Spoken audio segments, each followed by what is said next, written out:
Sri Chukka Ramaya Garu, whose name is famous throughout Andhra Pradesh and also throughout India.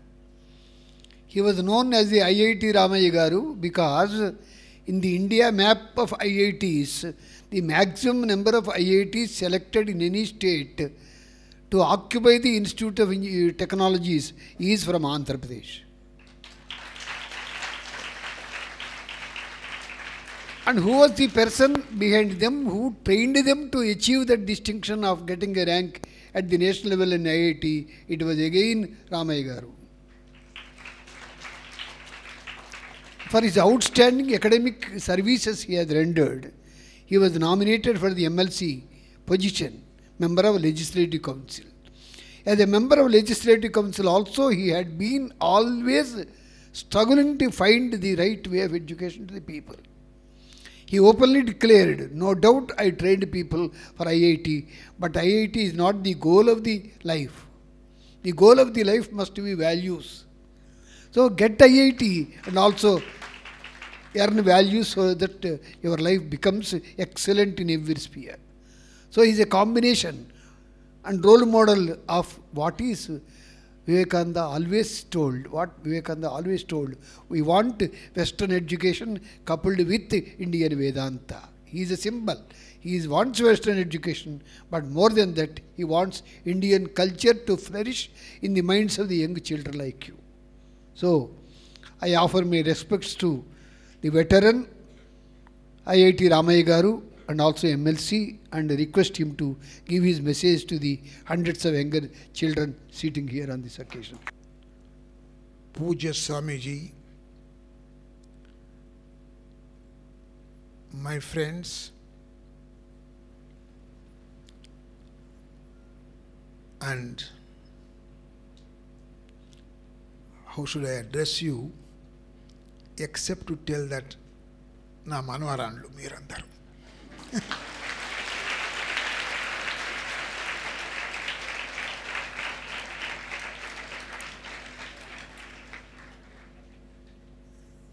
As you know that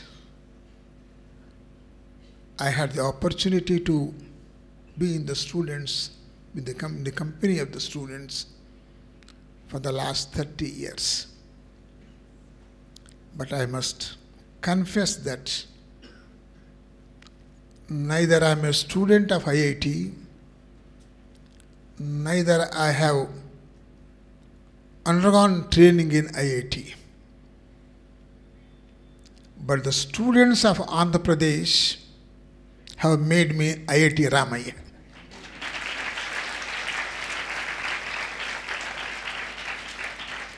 These students went to various IITs and performed well. Seeing their performance, professors inquired, where did you study? So you can understand, teacher need not be great. If his students become great, the teacher enjoys the consequential benefit. My reputation as in IIT is only a consequential one. But IIT is not the goal of mine. I was inspired by a small skit that you have enacted. That has moved me a lot. నేను వచ్చే ముందు ఆ వివేకానంద యొక్క Chicago యొక్క స్పీచ్ను మీ పిల్లలు ఒక చిన్నటువంటి ఒక సంఘటనను చూపించారు. అది నన్నెంతో కదిలించింది. దానిలో ప్రత్యేకత ఏమిటి? What is the secret of that one? ఇండియాలో ఉండే యోగులు ఆధ్యాత్మికం అంటే సమాజం నుంచి దూరంగా ఆలోచించడం కాదు. The greatness of yoga, the saints that we produce are grounded in that soil. ఏ సమాజంలో ఉన్నారో ఆ సమాజం గురించే ఆలోచించారు. భారతదేశం స్వాతంత్ర ఉద్యమం గురించి పోరాడుతున్న కాలంలో స్వామీజీ చికాగో పోయాడు. ఆయన లక్ష్యం ఏముండే ఆనాడు? What was his mission? To instil confidence among the people. భారతదేశ ప్రజల్లోపట విశ్వాసాన్ని నింపడమే అతని యొక్క లక్ష్యంగా ఉండేది. స్వాతంత్ర ఉద్యమం లోపట రెండవ ప్రపంచాన్ని జయించినటువంటి ఒక దేశంతో పోరాడడం, ఆయుధాలన్నీ కూడా కలిగి ఉన్నటువంటి దేశంతో పోరాడుతుంటే ఈ దేశం యొక్క ప్రజల్లోపట విశ్వాసాన్ని నింపడాని కోసమై స్వామీజీ చికాగో పోయాడు. చికాగోకు వెళ్ళి ఈ ప్రజల్లోపల ఒక విశ్వాసాన్ని సృష్టించాడు. ఆ మెసేజే మమ్మల్ని అందరినీ కదిలించిందని మాత్రమే చెప్పదలిచాను. ఆనాడు నేను పిల్లవాడిని. ఆ యొక్క స్వాతంత్ర యొక్క సమరం లోపట the message that he has given at Chicago has not only moved the audience, it has moved the world and also the Indians and has instilled confidence in us in our struggle. కానీ ఈనాడు ఉన్నటువంటి ఒక కొత్త పీరియడ్లోకి పోతున్నాం మనం. ఇది మర్చిపోకండి. నిన్నటి వరకు ఆడపిల్లలు ఇండ్లల్లో ఉండేది. ఆడపిల్లలు కేవలం ఇంటి వరకే పరిమితంగా ఉండేది. కానీ మన రాజ్యాంగం సమానత్వం అనేటువంటి ఒక ఆదర్శాన్ని రాజ్యాంగంలో ప్రవేశపెట్టింది. సమానత్వం అంటే మగవారికి ఎత్తునదో సమానత్వంగా, మగ హక్కు కాదు. ఆడవారికి మగవాళ్ళ పిల్లలు ఏ హక్కును అనుభవిస్తున్నారో ఆడపిల్లలు కూడా అదే హక్కులతో అనుభవిస్తే అది సమానత్వం అవుతుందని మాత్రమే మేము చెప్పదలిచా మీకు మనవి చేస్తూ ఉన్నాను. Equality does not mean enjoy the rights of only one males. Girls who are confined to the houses also must exercise their options. Options అని అన్నప్పుడు ఆ అమ్మాయి ముందు రెండు ఉండాలి, ఐచ్ఛికాలు ఉండాలి, ఆప్షన్స్ ఉండాలి. నేను ఇంటి వరకే పరిమితంగా ఉండదలుచుకున్నానా, లేక బయట ప్రపంచంలో కూడా నేనెందో ఇతరుల మాదిరిగా నేను పనిచేయదలుచుకున్నాననే ఆప్షన్ ఎత్తున్నదో ఆవిడకు ఉండాలని మనం చేస్తూ ఉన్నాం. If there is no option, it is not equality, it is slavery అని అనుకుంటాను నేను. ఆడపిల్లకు కూడా సమానంగా ఎత్తున్నదో ఐచ్ఛికంగా ఉండాలి. నేను ఇంట్లో ఉండదలుచుకున్నానా, లేక బయట సమాజం యొక్క అభివృద్ధి గురించి బయట కార్యక్రమాన్ని నేను పోదలుచుకున్నానా, నేను కూడా స్కూల్లో టీచర్గా పోదలుచుకున్నానా, నేను కూడా అవుతున్నదో ఒక ఇంజనీర్గా పోయే హక్కు నాకున్నదా లేదా, నేను కూడా ఒక కంపెనీకి CEO అయ్యే అధికారం నాకున్నదా లేదా, ఒక దేశానికి ప్రధానమంత్రిగా అయ్యే అధికారం నాకున్నదా లేదా, ఒక దేశానికి అధ్యక్షుడిగా ఉండే అధికారం కూడా నాకు హక్కు ఉన్నదా లేదా, ఇవన్నీ కూడా అతనితో ఆడపిల్లలు వినియోగించిన నాడే అంబేద్కర్ రాజ్యాంగంలో రాసినటువంటి ఈక్వాలిటీకి అర్థం ఉంటుందని మాత్రమే నేను మనవి చేయదలిచాను.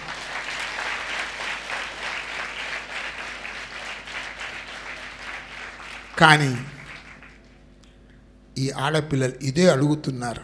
రాజ్యాంగంలో రాయంగానే సరిపోతున్నదా? ఆ ఈక్వాలిటీకి తగినటువంటి స్ట్రక్చర్స్ మీరుతో సృష్టించారా లేదా? ఒకసారి ఆలోచించండి. Equality cannot be implemented by a stroke of pen. We have to also construct the structures and create a congenial atmosphere to enjoy that equality. మనం చేసినమా లేదా? స్వామీజీ, నేను సవినీయంగా మీకు లేక ఈ ఆడియన్స్కు రిక్వెస్ట్ చేసానికే వచ్చాను. నేను లేదు అనిపిస్తుంది నాకు. ఇవాళ నేను ఈ రాష్ట్రంలో ఉండే అన్ని స్కూళ్ళు తిరిగాను. అదృష్టవశాత్తు ఈనాడు ఎత్తున్నదో ప్రతి తరగతి గది లోపల సగం కన్నా ఎక్కువ మంది ఆడపిల్లలు వచ్చారు. చాలా సంతోషం. ప్రైమరీ స్కూల్లో, హై స్కూల్ లోపల చాలామంది ఉన్నారు, గ్రామాల నుంచి వచ్చారు. Many students have been enrolled in schools. కానీ ఒకసారి వాళ్ళను అడిగితే, తాత మంచినీళ్ళు ఇంటి నేనుతో స్కూల్కి వచ్చినప్పుడు తాగుతూ లేను, స్కూల్ వదిలిపెట్టిన తర్వాత మంచినీళ్ళు తాగుతున్నానని అంటున్నది. ఎందుకు కారణం? మగ పిల్లవాడైతే ధైర్యంగా సార్ అని ఇట్లా కొడతాడు. ఆడపిల్ల అయితే మనసులోనే కుళ్ళు కొడుతూ ఉంటుంది. కారణం ఏమిటి? మన స్కూల్లో ఒక్కసారి మీరు చూడండి కదా, అంటే ఎక్కడైనా కానీ ఆడపిల్లల యొక్క అవసరాలు తీర్చడానికి కోసమై మనం ఒక స్ట్రక్చర్ను నిర్మించామా లేదా? ఒకసారి ఆలోచించండి. మీరు ఆలోచించకుండా, ఆ స్ట్రక్చర్స్ లేకుండా బడికి రమ్మంటే ఆడపిల్ల ఏ విధంగా వస్తుందో నేను ప్రశ్నించాలని మీకు మనం చేస్తూ ఉన్నా. దీనికన్నా వివరంగా నేను చెప్పదలుచుకోలేదు. ఇదే విషయాన్ని నేను కౌన్సిల్లో చెప్పాను. చివరకు ఆనాడు స్పీకర్ ఏమన్నాడంటే, ఒక్కొక్కరు పోయి, ఎమ్మెల్యేలు పోయి హాస్టల్లో పండుకోండి అని చెప్పాడు. అంతే. రాత్రిపూట పండుకుంటే ఈ యొక్క ఆడపిల్లల యొక్క కోరిక తీరుతుందా అని అడుగుతున్నాను నేను. ఇప్పటి వరకు కూడా ఇది జరగలేదు. ఈ మాట మీకు ఎందుకు చెప్తున్నానంటే, ఇది సామూహికమైన ఉద్యమం అని మీకు మనం చేస్తున్నాను. మీకన్నా ముందు తరమవుతున్నదో త్యాగం చేశారు. మీరు ప్రజా ఉద్యమం తీసుకొచ్చి, నా తోటి చెల్లెళ్ళు కూడా స్కూళ్ళల్లో ప్రశాంతంగా చదువుకోవాలని మీరందరూ ఉద్యమం తీసినాడే ఈ రాష్ట్రం లోపల ప్రతి స్కూల్ లోపల టాయిలెట్స్ వస్తాయని మాత్రమే చెప్పదలిచానని మీకు మనవి చేస్తూ ఉన్నాను. I have come here to appeal them. Don't be a silent spectators. మీరు మౌనంగా కూర్చోకండి. మీకు దొరికిన వేదిక ద్వారా మీరు స్పష్టంగా చెప్పండి కదా. అంటే మా చెల్లెళ్ళకు కూడా చదువుకునే హక్కు రావాలంటే ఇతరుల మాదిరిగా ఆ సౌకర్యం కలిగించండి అని మాత్రమే నేను మనవి చేయదలిచాను. ఇది నేను అంటున్న మాట కాదు. ఇది ఈ పుస్తకాన్ని రాసింది సుధామూర్తి గారు, నారాయణమూర్తి గారి యొక్క మిసెస్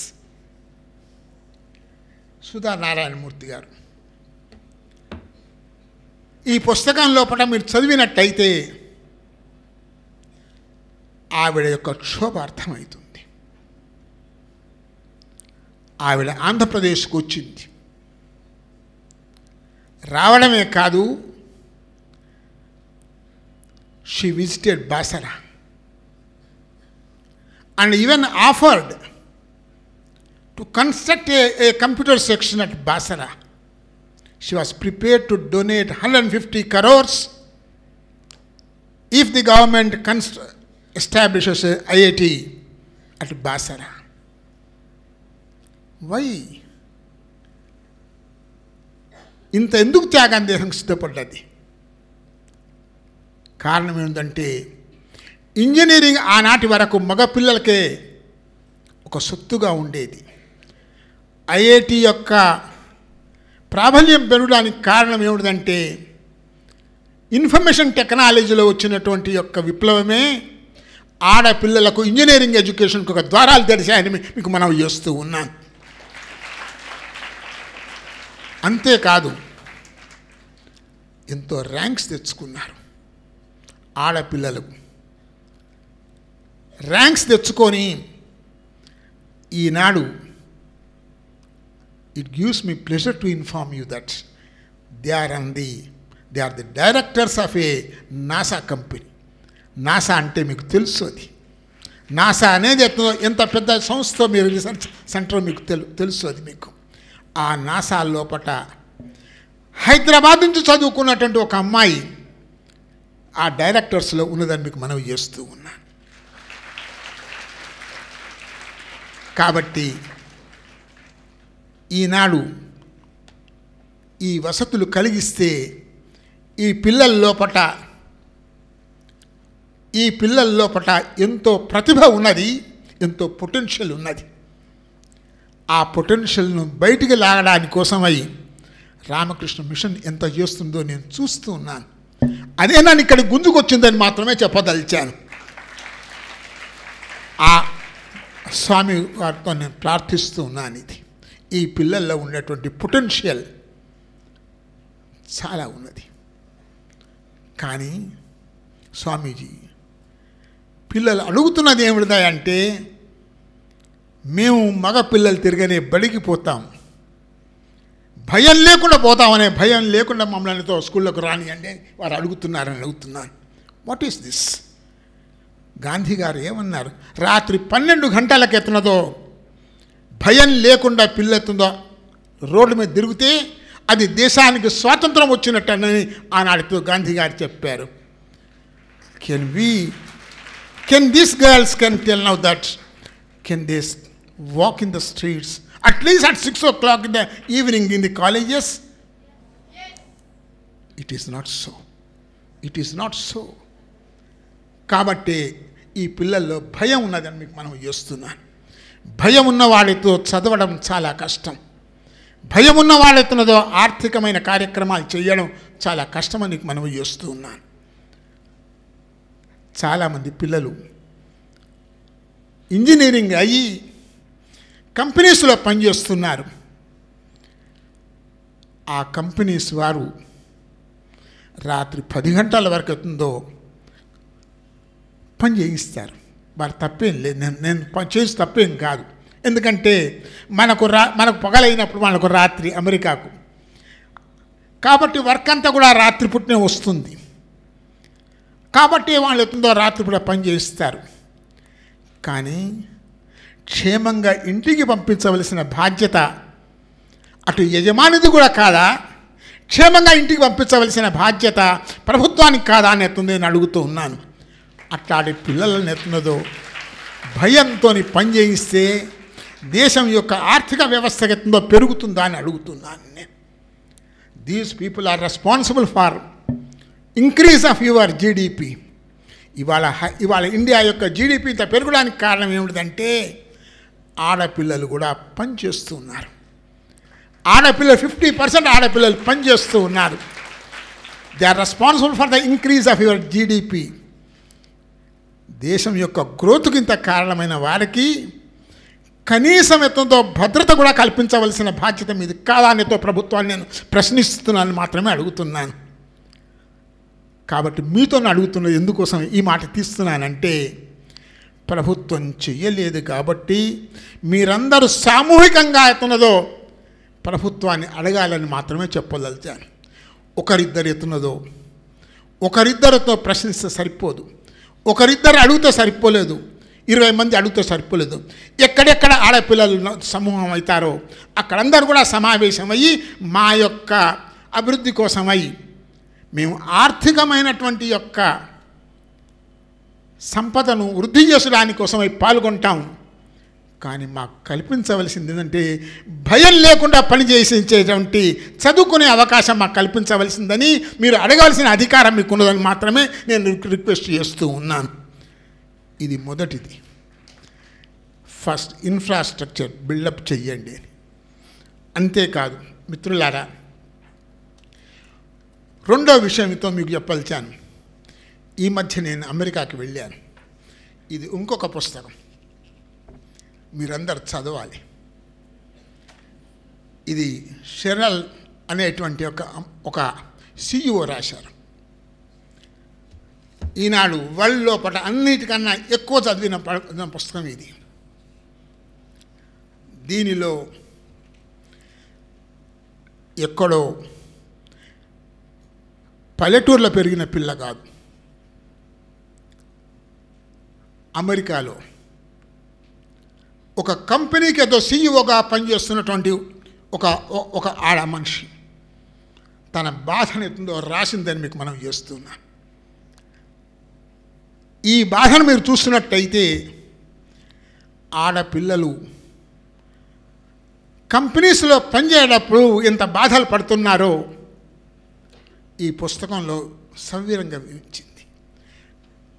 2013లో అన్నిటికన్నా ఎక్కువగా చదవబడిన పుస్తకం ఇది అని మీకు మనవి చేస్తున్నాను.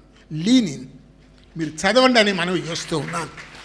ఈ పుస్తకం ఎత్తున్నదో మీరందరూ చదువుతూనే, చదవడమే కాదు, నేను ఒక్కొక్క శాఖలో ఆడవాళ్ళు ఎక్కడైతే పనిచేస్తున్నారో సెమినార్స్గా పెట్టి దీన్ని చర్చించవలసిందని మాత్రమే నేను ప్రార్థిస్తూ ఉన్నాను.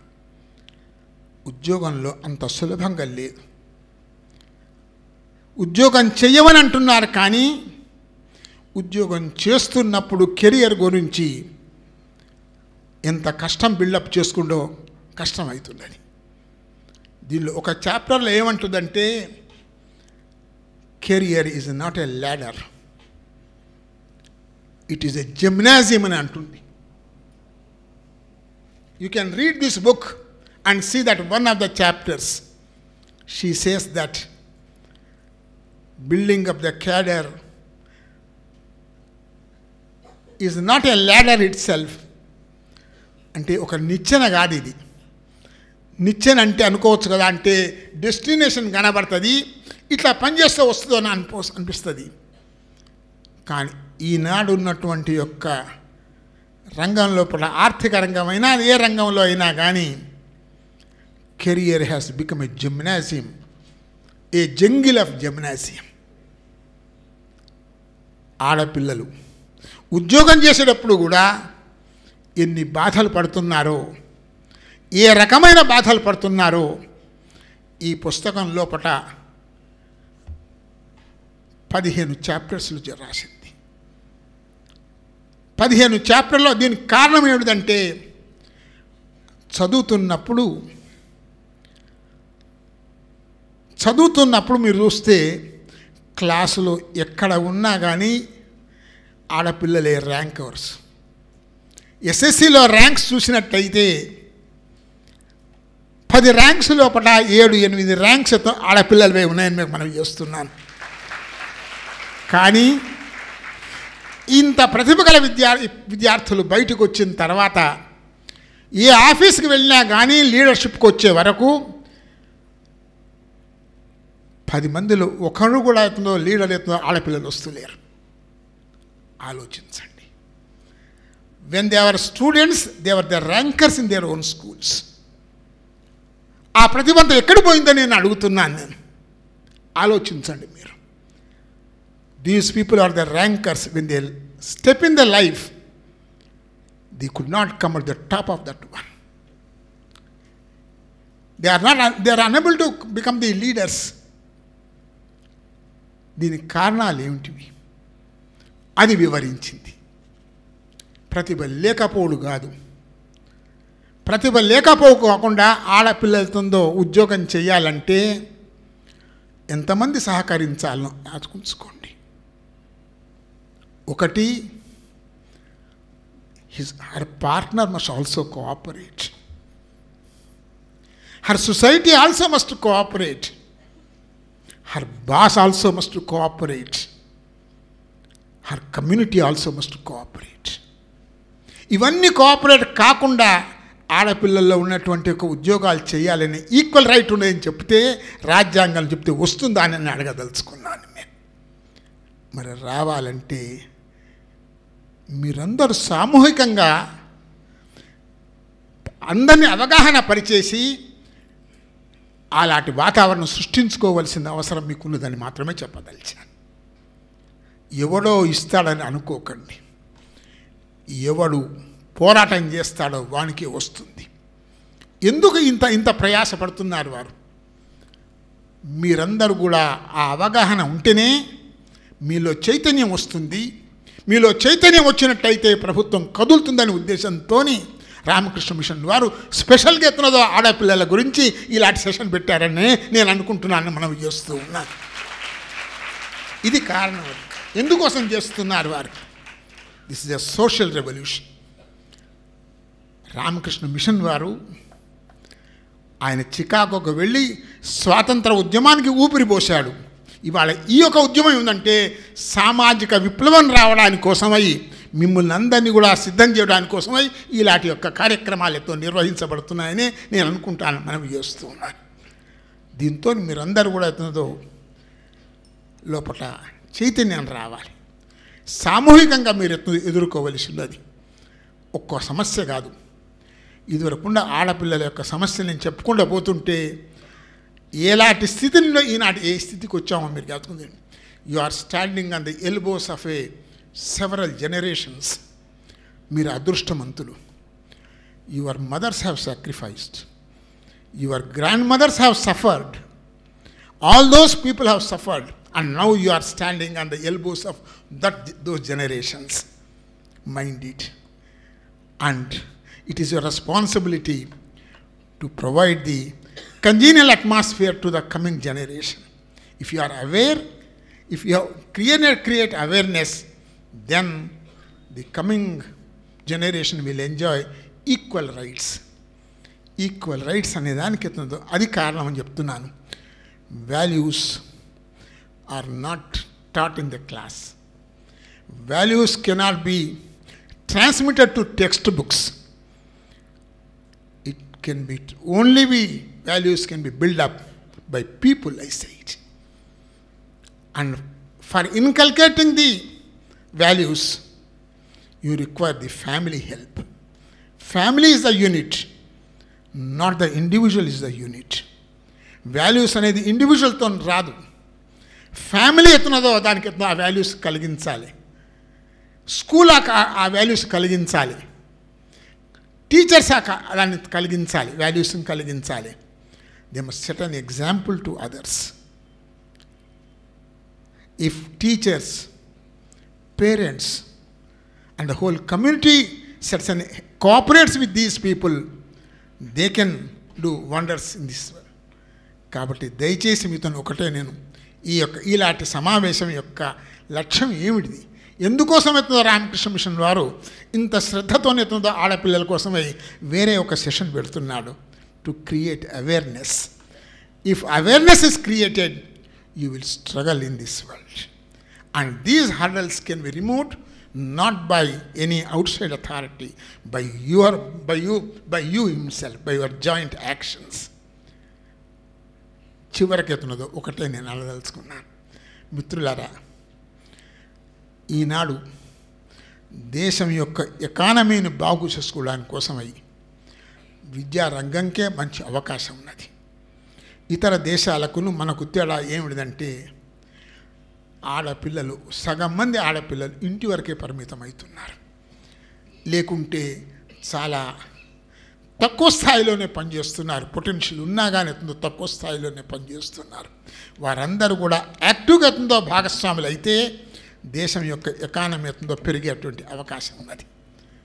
కాబట్టి మీరందరూ కూడా బాగా చదువుకొని యాక్టివ్గా పొటెన్షియల్గా తయారైనట్టయితే దేశం ఇతర దేశాల మాదిరిగా మనం ఎదిగే అవకాశం ఉంటుంది. రిజర్వేషన్ ఇచ్చినంత మాత్రాన సరిపోదు. నేను ప్రతిరోజు వాకింగ్కి వెళ్తాను. ఉస్మానియా యూనివర్సిటీలో వాకింగ్కి వెళుతూ ఉంటాను. Groups of students come out.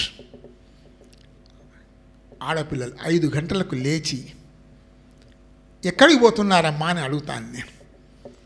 ఆడపిల్లల దగ్గరికి వచ్చి, and those girls have come not from richer communities. మీ నాన్న ఏం చేస్తాడమ్మా అని అడుగుతాను నేను. సింగరేణి కాలరీస్లో కూలి అని చెప్తుంది. మీ నాన్న ఏం చేస్తా అంటే గొల్లవాడు అని చెప్తుంది. నీకు ఎంతమంది చెల్లెళ్ళు ఉన్నానంటే 3 4 చెల్లెళ్ళు ఉన్నాని చెప్తుంది. ఎంత పేద కుటుంబాల నుంచి వచ్చిన వాళ్ళు ఎత్తుందో తెల్లవారుదాం లేచి ఎటుపోతున్నారమ్మా అంటే కోచింగ్ ఇన్స్టిట్యూట్కి పోతున్నామని చెప్తారు. ఎందుకు ఏ కోచింగ్ అంటే గ్రూప్ 1 ఎగ్జామ్ రాస్తామని పోతున్నామా అని అంటారు. అంటే పిల్లల్లో ఎంత ఆసక్తి ఉన్నదో ఒక్కసారి మీరు ఉంచండి. పొటెన్షియల్ లేదని కాదు, చదువుకోవాలని కోరిక లేకని కాదు, అన్నీ ఉన్నాయి. దేశం లోపల అన్ని దేశాల మాదిరిగా సరైన పొటెన్షియల్ మనుషులు ఉన్నారు మనకు. కానీ వీక్ స్ట్రక్చర్ ఇచ్చాం మనకు. గ్రామాలకు పోయి చూసినట్టయితే మీరు వీక్ స్ట్రక్చర్, అక్కడ మీకు సమర్థులైన ఉపాధ్యాయులు మనం నియమించాలి. అప్పుడే వీరిలో ఉన్న వెలికి తీసేటువంటి అవకాశం దొరుకుతుంది. ఎందుకు రామకృష్ణ మిషన్కి వచ్చిన తర్వాత ఇంగ్లీష్లో బాగా రాస్తున్నారు. when they attend these classes they write fluent English, but when they were in the school they couldn't do it. Potential is there, they have the learning capacity, but unfortunately we have not provided the qualified and trained teachers to those people. కాబట్టి కేవలం బడికి వచ్చినంత మాత్రాన, బళ్ళు పెట్టినంత మాత్రాన equality కాదు. Provide also a efficient teachers who can unearth these people. అప్పుడే మీ యొక్క పొటెన్షియల్ బయటకు వచ్చే అవకాశం ఉంటుంది. You can be active participants. కాబట్టి చివరకు నేను మీతో అందరు రిక్వెస్ట్ అంటే, ఈ పని ఎవరితోని చేయించాలనుకున్నా కానీ మీ యొక్క శక్తి, సామూహిక శక్తే మీకు ఉపయోగపడుతుంది. కాబట్టి మీరందరు కలిసేందో దానికి ప్రయత్నం చేయండి, చెయ్యాలి అని మిమ్మల్ని ప్రార్థించడానికి కోసమే నేను ఇక్కడికి వచ్చాను. నా యొక్క లక్ష్యం ఏమిటంటే, నేను నా చిన్నప్పుడు చూసినట్టు పరిస్థితి ఇప్పుడు ఉండకూడదు. ఇప్పటికీ నాకు జ్ఞప్తికున్నది. మా ఇంట్లో మా చెల్లె ఉన్నది, ఆమెకి 86 సంవత్సరాలు, 44 సంవత్సరాలు. ఒకనాడు నేను బడికి పోలేదు. బడికి పోకుండా మా ఊళ్ళో ఉండే గుమ్మిలో దాక్కున్నాను. ఆ గుమ్మిలో నుంచి నన్ను తీశారు. తీసేస్తున్నదో నన్ను బడికి గుంజుకపోతున్నారు. గుంజుకపోతుంటే మా చెల్లె ముందుకు వచ్చింది. గుంజుకపోయే మనిషిని ఎందుకు తీసుకుపోతారు, నేను వస్తాను పాండి అన్నది మా చెల్లె అన్నది. అప్పుడు మా అమ్మ చడళ్ళు మా చెల్లెని కొట్టింది, చెంప మీద కొట్టింది. ఎందుకు కొట్టిందమ్మా అంటే, బడికి పోతావని అంటావా అనేది చేసడం, ఆ మాట అనడమే ఆడపిల్లకు నేరంగా ఆనాడు పరిగణించబడ్డారు. I come from that age, mind it. That was the age when I was a student. Students, girls were not allowed to go to this one. They were prohibited. అట్లాంటి కాలం నుంచి వచ్చిన మనిషి ఈనాడు నేను ఐఐటీలో డాక్టర్స్గా చూస్తుంటే ఎంత సంతోషం అవుతుందో చూసుకోండి. ఇవాళ ఇంతమంది లోపల నన్ను చెప్తే ఎందుకు ఏం లాభం అంటే, మీరందరూ ప్రయత్నం చేస్తే, ఒక్కొక్క డ్రాప్ ఎత్తుందో ప్రయత్నం చేస్తే, ఇదొక నది కాదా, ఇదొక ప్రజా సమూహం యొక్క ఆందోళన కాదా, మీ సమాజాన్ని మీరు మార్చే శక్తి మీకు లేదా అని ఎత్తుందో చెప్పడానికే వచ్చానని మనవి చేస్తూ సెలవు తీసుకుంటాను.